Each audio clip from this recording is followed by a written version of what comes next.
नमस्कार दर्शकों, इस वक्त हम मौजूद हैं विपिन कुमार यादव जी के पास में। थोड़ा आपका परिचय करा देते हैं। ग्राम प्रधान है ग्राम पंचायत अजान के, भाजपा युवा नेता है।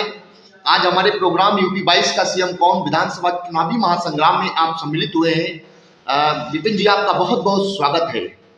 सर्वप्रथम यूपी खबर की तरफ से आपको नूतन वर्ष, मकर संक्रांति, लोहड़ी व गणतंत्र दिवस की हार्दिक शुभकामनाएं। साथ ही इन त्योहारों को लेकर के आप जनता से क्या कहेंगे?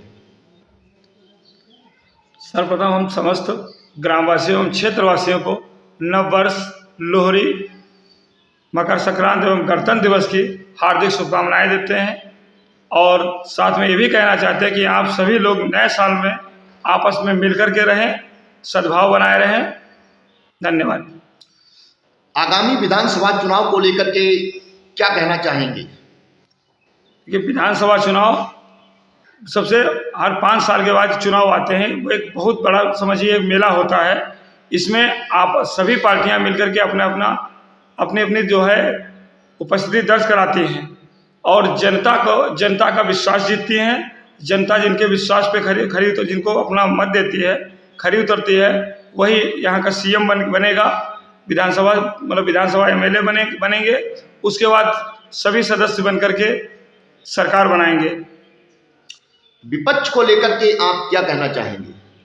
देखिए, इस समय विपक्ष में कई पार्टियां हैं, लेकिन सबसे मजबूती तौर पे समाजवादी पार्टी विपक्ष का झंडा लेकर के चले। सबसे मजबूती तौर पे समाजवादी पार्टी।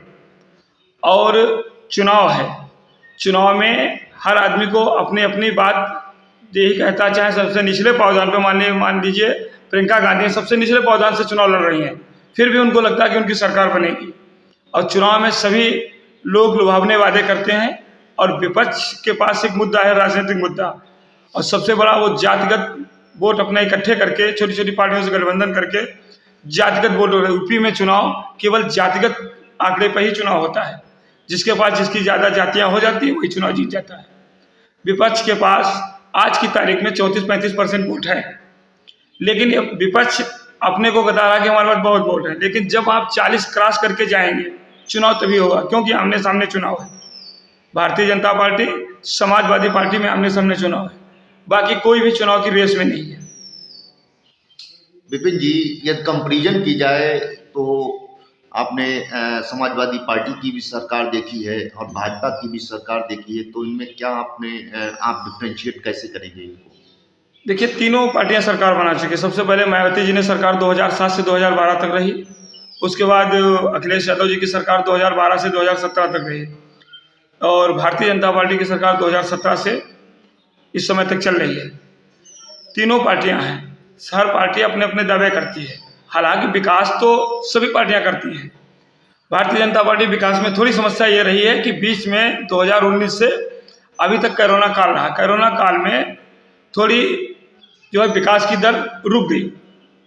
और विकास की दर रुक जाने से थोड़ा जो विकास जिस स्तर से होना चाहिए था उस स्तर से नहीं हो पाया। और जिसे अब ये भी कहा जा रहा है कि जिसे भारतीय जनता पार्टी की सरकार है, तो ये सभी पार्टियों की सरकार है। इसमें मतलब जितनी हिंदुस्तान में, उत्तर प्रदेश में जितनी बिरादरियां हैं, सारी बिरादरियां एक साथ समाहित होकर उनकी सरकार है। और जैसे बहन जी की सरकार थी, बहन जी की सरकार असल में पूरी तरीके से कही जाती कि जो है गौतम की सरकार थी। और हमारे माननीय अखिलेश यादव जी की जो सरकार थी 2012 से 2017 तक रही, ये यादव मुस्लिम की मजबूती सरकार, यादव मुस्लिम की सरकार कही जाती थी। तो अब जिसके पास सबकी सरकार है तो उसकी तो अलग ही रहेगा। अच्छा, विपक्ष का कहना है कि इस वक्त महंगाई चरम पर है, भाजपा सरकार। देखो, ये महंगाई एक केवल चुनावी मुद्दा है जी, और और कुछ नहीं है। जब उससे पहले कांग्रेस की सरकार थी 2004 से 2009 से 2014 तक, तो भी एक विपक्ष का मुद्दा था। तो यही हर सरकार का मुद्दा था कि महंगाई बहुत है।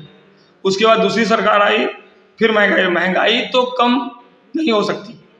हाँ, उसमें थोड़ा कम ज़्यादा हो सकता है बस। बाकी जिस तरह ये है कुछ समस्याएं ये है कि महंगाई जिस हिसाब से बढ़ रही है उस हिसाब से आय नहीं बढ़ रही। ये थोड़ा अंतर है। जो राशन इस वक्त बांटा जा रहा है, डिस्ट्रीब्यूशन चल रहा है, विपक्ष का कहना है कि ये केवल चुनाव तक ही सीमित है, उसके बाद सब बंद कर दिया जाएगा, तो इस पे क्या कहेंगे? देखिए 2000 जो राशन जो है करीब 2019 से दोनों टाइम मिल रहा है। जब से कोरोना आया है दोनों टाइम दिया जा रहा है, और एक टाइम पैसे से मिलता है, एक टाइम फ्री मिलता है। इस समय योगी सरकार ने दोनों टाइम फ्री कर दिया है, दोनों 2 बार दे रही, दोनों में फ्री दे रहा है। तो हम ये नहीं कह सकते कि बंद कर दिया जाए, लेकिन ये हो सकता है कि आगे जैसे जब जीवन सामान्य जीवन हो जाएगा, अभी थोड़ी दिक्कत है कोरोना की वजह से, तो जब सामान्य जीवन हो जाएगा तो एक बार मिलने लगेगा, ये हो सकता है, लेकिन ये नहीं कहा जा सकता कि बंद हो जाएगा। आप यादव बिरादरी को बिलोंग करते हैं, ऐसा माना जाता है कि यादव बिरादरी तो बैंकबोट है समाजवादी पार्टी का, लेकिन फिर भी आप आज भाजपा सरकार का प्रतिनिधित्व कर रहे हैं, कुछ दर्शकों को बताएं। देखिए यादव 96-97% समाजवादी पार्टी के साथ है आज की डेट में। केवल 2-3% वोट जो है समाजवादी पार्टी से अलग है। उसका एक कारण है जहां यादव ज़्यादा हैं, तो यादव आपस में प्रत्याशी हैं, आपस में लड़ रहे हैं। 2-2 यादव विधानसभा चुनाव में तो कहीं कहीं तो यादव जब आमने सामने लड़ेंगे तो यादव थोड़ा वो डिस्टर्ब है। बाकी 96-97% यादव समाजवादी पार्टी के साथ है और यादवों की पार्टी है। हर आदमी चाहता कि हमारे समाज का ऊपर तक जाए, लेकिन कुछ आपसी तालमेल यहाँ गड़बड़ है, जिस वजह से हम उनके साथ नहीं हैं। परफ्यूम कांड पे क्या कहना चाहेंगे? भाजपा सरकार कह रही है कि पीयूष जैन समाजवादी पार्टी के आदमी हैं, समाजवादी पार्टी कह रही है कि पीयूष जैन भाजपा के कैंडिडेट हैं, तो आप ओवरऑल क्या कहना चाहेंगे? देखिए कोई भी कारोबारी किसी पार्टी का नहीं होता है। जिसकी सरकार हो कारोबारी उसके साथ होता है। आज उसकी सरकार नहीं होगी, दूसरी सरकार होगी, कारोबारी उसके साथ होगी। कारोबारी किसी पार्टी का नहीं होता, उसका केवल एक ही मकसद होता है कि पार्टी के साथ हम रहें और हमारा काम सही से चले, हम पे ना कोई चाचा है ना पड़ताल है। जैसे आपको याद होगा एक सुरेंद्र नागर और वीरेंद्र नागर थे, समाजवादी पार्टी के एमएलसी थे, राज्यसभा सांसद थे। जब उनको लगा कि समाजवादी पार्टी की सरकार अब दोबारा हमको एमएलसी नहीं बना पाएगी, राज्यसभा सांसद नहीं बना पाएगी, तो भारतीय जनता पार्टी में शामिल हो गए। और भारतीय जनता पार्टी में शामिल होने के बाद उनको जो है राज्यसभा सांसद दोबारा बना दिया गया। तो वो केवल पार्टी के साथ हैं, मतलब जिसकी सरकार उसके साथ है। कारोबारी किसी पार्टी का नहीं होता, न उसके साथ वर्क कर सकता है। जैसे हम लोग या कोई भी आदमी है, धूप हो चाहे गर्मी हो चाहे जाड़ा हो, सरकार पार्टी के साथ दौड़ा घूमता है, पक्ष विपक्ष करता है। कारोबारी कोई पक्ष विपक्ष नहीं करता है, बस जिसकी सरकार बनी उसके साथ। हाँ ये है, सरकारों को पैसा देता है और उसमें आराम से सुकून से रहता है।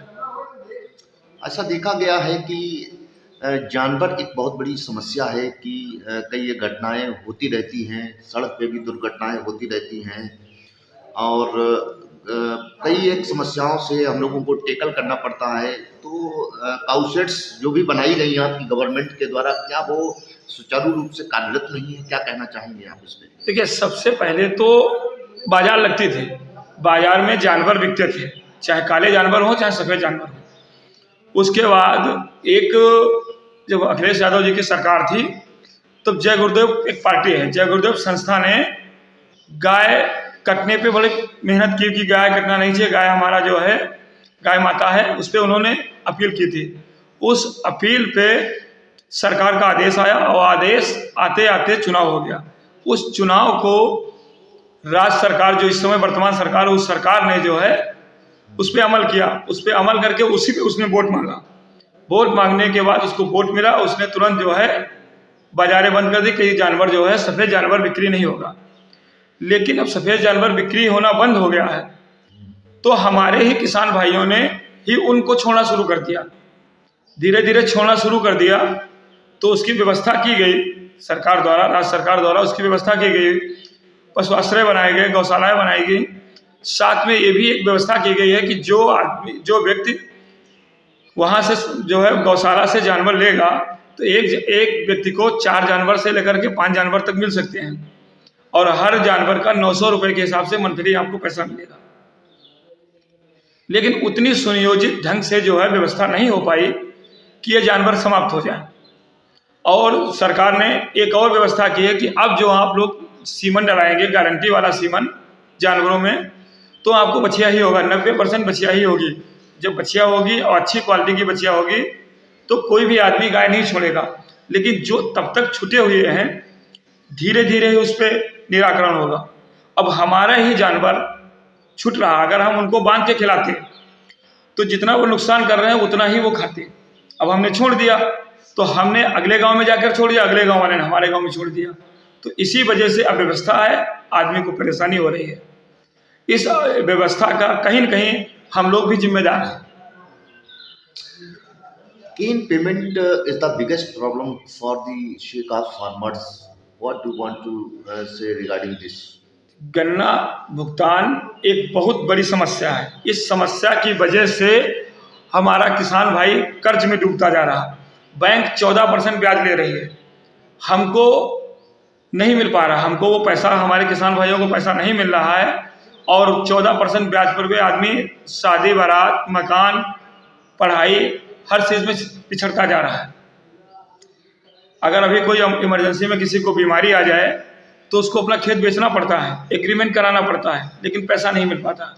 और केवल बजाज चीनी मिल की जितनी कम फैक्ट्रियाँ हैं, सब में फैक्ट्रियों में सबसे बड़ी दिक्कत है, केवल बजाज चीनी मिल ही दिक्कत खड़ी कर रहा है। अभी धरना भी हुआ, धरना होने के बाद सबसे पहले तो माननीय विधायक जी ने ओमपाल सिंह और एक और उनके थे, उन दोनों को बिठा करके लिखित जो है उन्होंने लिखा कि 30 नवंबर तक भुगतान हो जाएगा। जब 30 नवंबर आ गई, भुगतान नहीं किया गया, उन पे मुकदमा भी दर्ज कराया। उसके बाद हमारे किसान नेताओं ने मिल बंद किया। मिल बंद करने के बाद जब मिल चालू किया, 13-14 दिन वहाँ बंद रहा। 13-14 दिन के बाद फिर वहाँ उन्हीं के अधिकारियों ने सीडीओ साहब सामने बात हुई कि हम छोटे काश्तकारों का 7 दिन में पैसा दे देंगे, बड़े काश्तकारों का 31 दिसंबर तक पैसा दे देंगे। अब 31 दिसंबर भी निकल गई, न 7 दिन बाद पैसा मिला, न 31 दिसंबर बाद पैसा मिला। पैसा जैसे मिल रहा था, दे रही थी फैक्ट्री, वैसे ही दे रही है। जितना दिया नहीं उसने है, उससे ज़्यादा गन्ना पिराई करके गन्ना फिर से उधारी करती है। जब धरना समाप्त हुआ तो 200 करोड़ के आसपास जो है भुगतान बाकी था। आज की डेट में अगर आप देखें तो 200 से ऊपर हो गया होगा, लेकिन केवल बजाज चीनी मिल में। तो हमारा सरकार से भी ये कहना है कि जैसे अगर फैक्ट्री बंद कराई जाए तो हमारा गन्ना भी सुचारू रूप से दूसरी फैक्ट्रियों में लिया जाए। ये नहीं केवल फैक्ट्री बंद कराना है, कोई वो नहीं कि फैक्ट्री बंद हो जाए तो हम लोग गन्ना कहाँ ले जाएंगे। 200 रुपये में कुल्लू भी बेचेंगे, क्रेशर बेचेंगे। तो हमारा पहले गन्ना व्यवस्था करा दे, उसके बाद फैक्ट्री स्वतः बंद हो जाएगी, बंद कराने की जरूरत ही नहीं पड़ेगी। पहले गन्ने की व्यवस्था कराएं, उसके बाद फैक्ट्री बंद कराएं, चाहे आप सरकार हो चाहे किसान नेता हो। विपक्ष का कहना है कि बाबा ठोकुनीत पे काम कर रहे हैं, तो इधर भाजपा कह रही है कि हम उन्हीं लोगों को टच कर रहे हैं जो गरीबों को परेशान कर रहे हैं या गरीबों को परेशान किया था। तो आप इस पर क्या रिएक्ट करेंगे? देखिए, जो गरीबों को परेशान करने वाले, जो जिनको माफिया कहा जाता है, वो किसी के नहीं होते हैं, किसी जात के नहीं होते हैं। उनकी एक ही जात होती है कि वो माफिया हैं। उन्होंने जितना चाहा उतना कब्जा कर लिया सरकार पे। सरकार ने उन पे ध्यान नहीं दिया, इसलिए नहीं ध्यान दिया, जैसे हमने आपको बताया था, कारोबारी जैसे काम करते हैं वैसे माफिया लोग काम करते हैं। तो जैसे सरकार ने, चाहे विकास दुबे हो, चाहे मुख्तार अंसारी जी हो, चाहे जो भी हो, गलत किया उन्होंने, गलत की उनको सजा मिली।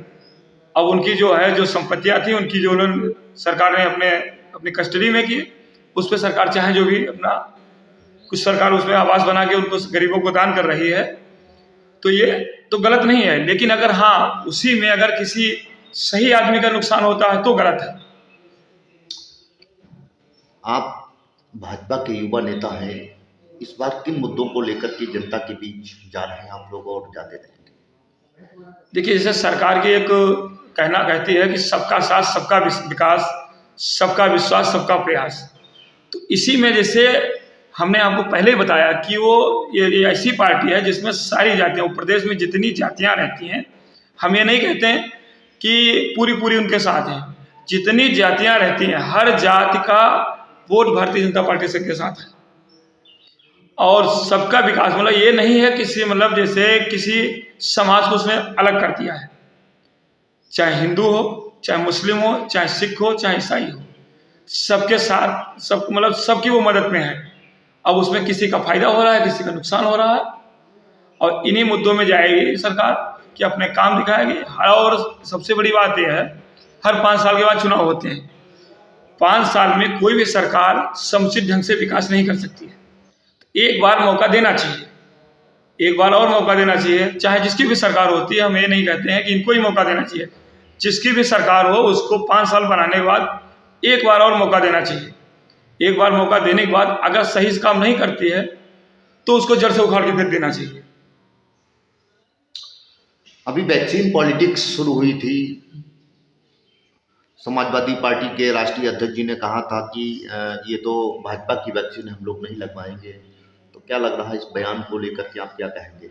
देखिए, वैक्सीनेशन ऐसा है, वैक्सीनेशन अब ये सरकार इस समय केंद्र सरकार और राज्य सरकार दोनों भारतीय जनता पार्टी की सरकार है। उनकी सबसे पहली जिम्मेदारी है कि जनमानस को बचाना। सबसे पहले जिम्मेदारी जनमानस को बचाना। उसके लिए चाहे आप वैक्सीन लगाएं, चाहे आप जो भी प्रयास करें, उनको बचाना ही आपकी जिम्मेदारी है। अगर आप सरकार में रहते हुए नहीं बचाएंगे तो आप पे ब्लेम आएगा कि आप सरकार में रहते हुए क्या किया आपने। तो वैक्सीन किसी भी पार्टी की नहीं है। ये सरकार में तो इनकी वैक्सीन थोड़ी हो गई। वैक्सीन तो लगाना ही है, जनमानस की जान बचाना है। यदि इस बार सरकार आपकी बनती है तो क्षेत्र में किन विकास कार्यों को वरीयता दी जाएगी, कुछ नया करेंगे? देखिए, सबसे पहले हम चाहते हैं कि सरकार जब बने तो जो छोटी छोटी रोडें हैं जिनकी वजह से जाम और दिक्कत है, आवागमन होता है, उनको सबको 2 लाइन बना करके मेन मुख्यालय से जोड़ा जाए ताकि लोगों का आवागमन हो सके। और दूसरे रोजगार के अवसर उत्पन्न किया जाए कि हमारे युवा पढ़े लिखे लोग जो हैं उनको रोजगार मिले। और सरकार से यही हमारा एक और कहना कि दोबारा सरकार बने तो पारदर्शी, मतलब सरकारी नौकरियों में पारदर्शिता बरती जाए। मतलब ये ना हो, जिसे हम लोगों को सबसे पहली बार तो ये कहे है, हमारी अनुप्रिया पटेल जी ने भी लड़ाई लड़ी थी और हमारा भी सरकार से कहना कि सरकार बने तो जैसे जो आरक्षण प्रक्रिया है उसमें थोड़ा दिक्कत है। दिक्कत यह है कि जैसे 52% बैकवर्ड है, उसको आरक्षण 27% मिल रहा है। तो हम ये नहीं कहते कि हमारा 52% है तो 52% मिले। 52% भले ना दें, आप 27% दे रहे हैं तो हम बैकवर्डों को सामान्य में, जैसे पहले जाने की छूट थी, ऐसे बैकवर्ड लोगों को सामान्य में जाने के लिए मौका मिले। जैसे अच्छे नंबर है, जैसे कट ऑफ मेरिट जाए तो वहाँ तक जाएं। अब आप 21% करीब सामान्य हैं, आप 21% वाले को 50% की हिस्सेदारी देंगे तो ऑटोमेटिक को उनकी नौकरियाँ ज़्यादा मिलेंगी और 52% रह जाएंगे। और जो हमारे 52% में कुछ ऐसी जातियां हैं, या तो हम लोगों को जैसे हम बैकवर्ड से हटा करके आपको सामान्य में कर दें तो हम लोग 50% रहेंगे, कोई दिक्कत नहीं होगी।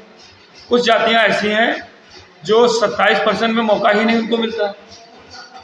उनमें से जो गरीब जातियां हैं, जैसे धीमर हैं, ये सब हैं, बहुत दिन से चल रहा है, इनको हरिजन कैटेगरी में कर दिया जाए ताकि ये लोग उसमें अब जो है सुविधाएं लेते हैं। केंद्र सरकार के पास कई बार भेजा गया लेकिन ये नहीं हो पाया। आखिरी आपसे सवाल है, आप यूपी खबर के माध्यम से चुनाव को मद्देनजर रखते हुए क्या अपील करेंगे? हम चुनाव को मद्देनजर रखते हुए आप पूरी जनता से अपील यही करेंगे कि 3 जो लोग लड़ाई लड़ रहे हैं, सबका 5-5 साल का शासनकाल रहा है।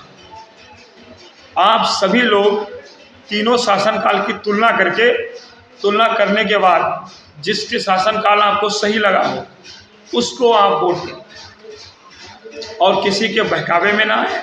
आपका मत है। और दूसरा, मताधिकार का प्रयोग जरूर करें, अपने मत का प्रयोग जरूर करें। कल को ये ना कहें कि हम चाहते थे दूसरी सरकार बनाना, बन गई दूसरी सरकार। जब आप पूरा मत करेंगे, वोट जरूर दें, वो आपकी स्वतंत्रता, आप किसको मत करें।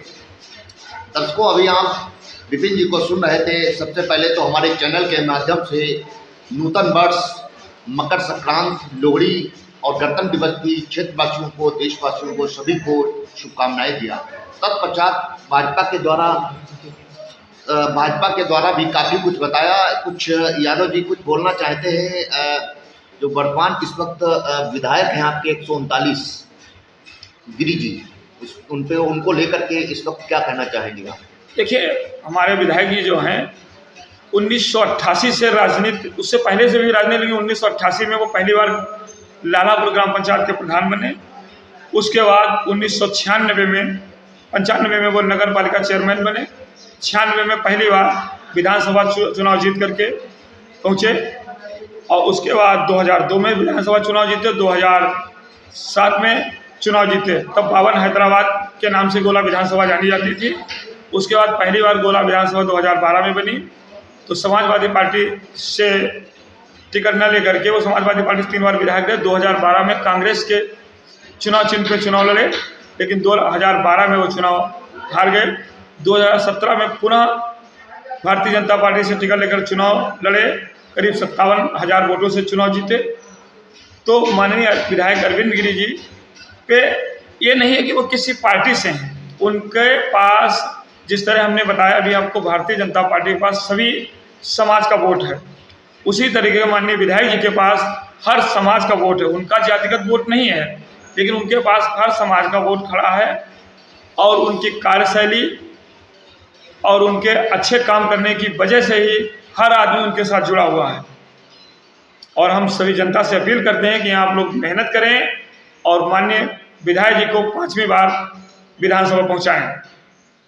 दर्शकों, अभी विपिन जी ने काफ़ी कुछ बताया है। जैसा कि बताया कि जो भाजपा के इस वक्त 139 में विधायक हैं गिरी जी, उनसे आप व्यक्तिगत रूप से जुड़े हुए हैं। इस बार भी अपील कर रहे हैं कि उनको ही चुना जाए। और साथ ही में एक अति महत्वपूर्ण इन्होंने बात कही है कि सफरेश का माने मताधिकार का प्रयोग जरूर करें। सरकार बनाने के लिए बात को न पछताए कि हम वोट देना चाहते थे, सरकार को बनाना चाहते थे, तो सफरेज का इस्तेमाल प्रयोग जरूर किया जाए। अब दर्शकों, देखना ये है कि चुनावी सरगर्मियां तेजी पर हैं, प्रत्याशी मैदान में आ रहे हैं, चुनावी घमासान शुरू हो चुका है। अब क्या होता है, सारा का सारा निर्णय जनता का होगा।